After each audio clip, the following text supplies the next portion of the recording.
On this channel, I've talked about countless things that influenced my early childhood. Whether it be steam locomotives or tiny little figurines, nothing had quite an impact on my early childhood than the forgotten gem that is UB Funkeys. It was a PC game where you would have a bigger port to plug smaller figures into play, kind of like Skylanders. However, UB Funkeys was very short-lived, and thus led to a cancellation of all sorts of interesting and unreleased content, which we'll be looking at today.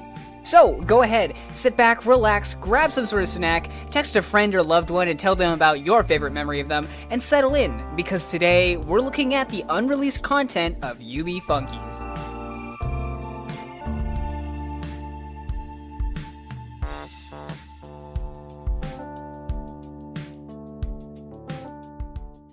So, what exactly is a UB Funky?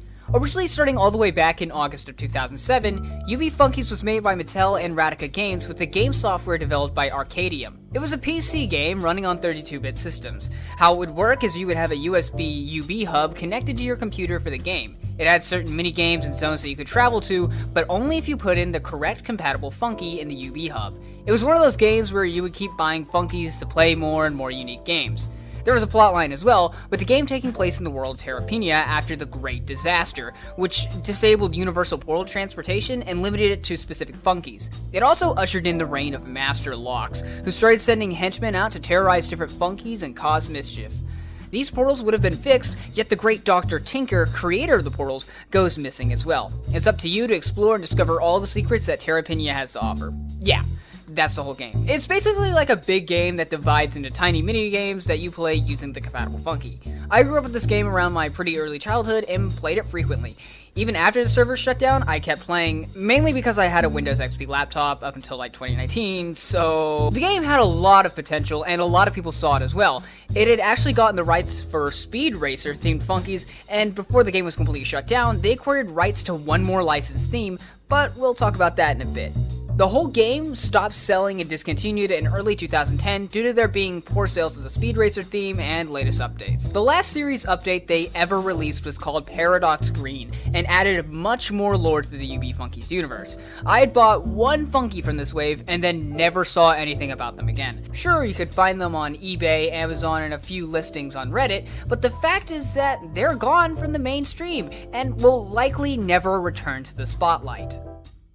We're going to be dissecting each piece of cut content by theme. One theme that UB Funkeys had was the Dreamscape. Divided into two worlds, the Nightmare Rift and Daydream Oasis were two popular worlds that UB Funkeys introduced, along with a whole new cast of funky characters, including one named Marshall. Marshall was meant to be your guide to the Dreamscape, helping you understand what everything was, yet never an official playable Funky. However, an unreleased adventure pack shows that Marshall was meant to be released. Adventure packs usually contain 4 Funkeys. The Funky's Town Adventure Pack had Mayor Say-So, Master Locks, a Henchman, and Bones. The Funky Key Island Adventure Pack had Jerry, the Pineapple King, and Native, and Soul. Now, it's believed that this adventure pack would have Marshall, Goya, Dally, and Light Marshall. Goya and Dally were essentially henchmen for the Dream Worlds. I assume that the Marshalls would function like Mayor Say-So or Jerry, allowing the player to go into any funky location to use the shops, but not playing the game, with Light Marshall for Daydream Oasis and Normal Marshall for Nightmare Rift. These prototypes were shown in early 2009, just a year before the game would end. While we're on the subject of adventure packs, we need to talk about the cancelled Hidden Realm pack. The Hidden Realm was a concept introduced into UB Funkeys that was essentially a fight club. There were 6 Funkeys who could fight in the dojo, 4 were released with the Hidden Realm update, and 2 released with the Paradox Green update. At the same event that showcased the Dreamscape Adventure Pack, there was an assumed Hidden Realm Adventure Pack which featured King Sid and Kane. In that same exhibit, there's a Yang Funky, which means he might have come in the same pack. The fandom site lists there to be an Oni Funky as well, but there are no traces of any prototype models of such. Okay, so while editing this video, I found something that may relate to a prototype. It's actually like a bunch of kind of early designs of the Hidden Realm Funkeys. There's 4 of them, and yeah, I'm just gonna put them on screen, and then we'll move on. There is very little known about this next adventure pack, but we're going to go ahead and try to tackle all the information I could find for it. Speed Racer was UB Funkeys' first licensed theme. The theme sold poorly, actually, probably due to such a weird collaboration. I mean, what does Funkeys have to do with racing? Anyways, they released a first wave and never released another. there was one speculated adventure pack, that being for EP Royalton. EP Royalton was the owner of Royalton Racing Complex and was set to be released with more racing Funkies. The only known confirmation of his adventure pack is with a scrapped cutscene. It is likely that he would have functioned like Mayor Say-So or Jerry. Another Funky for the EP Royalton adventure pack was simply called Thug. He also has an in-game cutscene that was scrapped and basically went unnamed. It's unknown what role he would have had. There were also more Funkies set to be released outside of Royalton. There was a Speed Racer Grand Prix Funky. Not much to be said about it, other than it was a new Speed Racer Funky that could play a different game other than the first Speed Racer one. Tijo was another racer set to release, but was cancelled for bad sales. Yet another cancelled Funky was called Tack, based on a tachometer, who's actually seen in the game, but unplayable.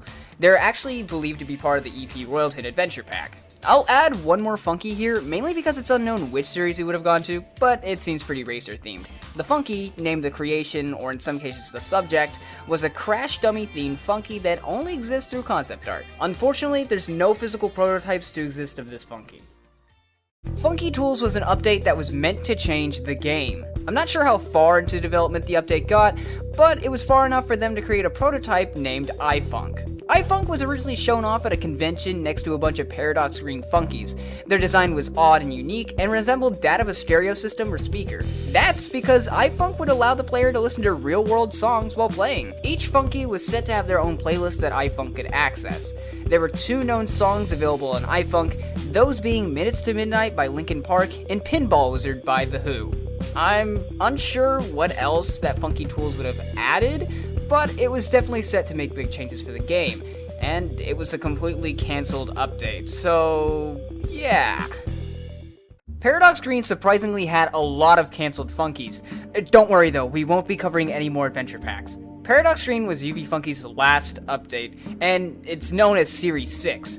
It added way more lore to the Funkeys world, as I mentioned earlier. There's a whole lot of Funkies that I'll be listing off and detailing that were set to be released with the Paradox Green update. Voodoo. Voodoo was an unreleased tribal shaman Funky. His concept had 3 horns on his head, something similar to Chat Funkies or Game Creator Funkies, yet another design of his lacks that feature. He was set to be released in a Target exclusive pack, which featured more unreleased Funkies. Knight, another unreleased Funky sporting a design that shows nothing but armor. This Funky also had 3 horns on his head, and also had an alternate design that counteracted that. Knight was set to be released in that same Target exclusive pack. Unnamed Target Funky. What's an exclusive Target pack without a Target Funky? It's unknown what his purpose would have been. He probably wouldn't be able to travel anywhere either. The only thing I could see him doing is lowering prices in Funky stores to get things for less. Sarge. Sarge is a Funky based on an army soldier. He was originally seen in promotional material with Voodoo on packaging for the Hidden Realm Funkies. No known prototypes exist, and we only have this concept art. The unreleased Target pack was actually called a Gameforge pack. I don't know where that came from, so, just don't quote me on that. It had Voodoo, Knight, the unnamed Target Funky, and Rastro. Rastro was the only Funky to actually make it into the Paradox Green update from this whole pack. Kind of sad when you think about it. Probably the most interesting thing here on this list was the UB Funkeys' second and last licensed theme, DC Comics. Originally, they were shown at a Comic-Con panel detailing all the prototypes that they had planned for the DC Comic expansion. They were also shown in a strange commercial video that showcased the Hidden Realm and DC Comics. UB Funkeys ended just weeks before they were set to debut. The Funkies set to release were Superman, Batman, Wonder Woman, The Flash, Green Lantern, Aquaman, and the Joker. They all have prototypes that existed as figures that were shown off at Comic-Con. Mr. Freeze was also set to appear, but only had concept art made for him. It's unknown where these Funkies are today, if they were going to get a second wave like what was planned for Speed Racer, but regardless, they're now in the past. So, yeah, that concludes it for the unreleased UB Funkeys content. A lot of it, I know. In fact, I actually didn't know most of this stuff even existed. It's really interesting to see where my childhood could have gone if they had continued making these things, but personally, I think the game was ahead of its time. It was basically like a precursor to what would soon become Skylanders, or LEGO Dimensions, or Disney Infinity. Personally, I like to think that if they had held onto the concept a little longer, it could have survived. But that's all in the past now, so we need to go ahead and move forward with the future. UB Funkeys is a popular topic that I have seen people talk about recently, actually, because I've been browsing the subreddit for it, so if you like that kind of stuff, go check out their subreddit. If you enjoyed today's video, please be sure to like and comment and consider subscribing. It's free, and speaking of the future, you can click that bell to be notified of my next upload. Be sure to comment your thoughts down below and let me know if I missed anything. As always, guys, it's been a blast, and I will see you all next time. Peace!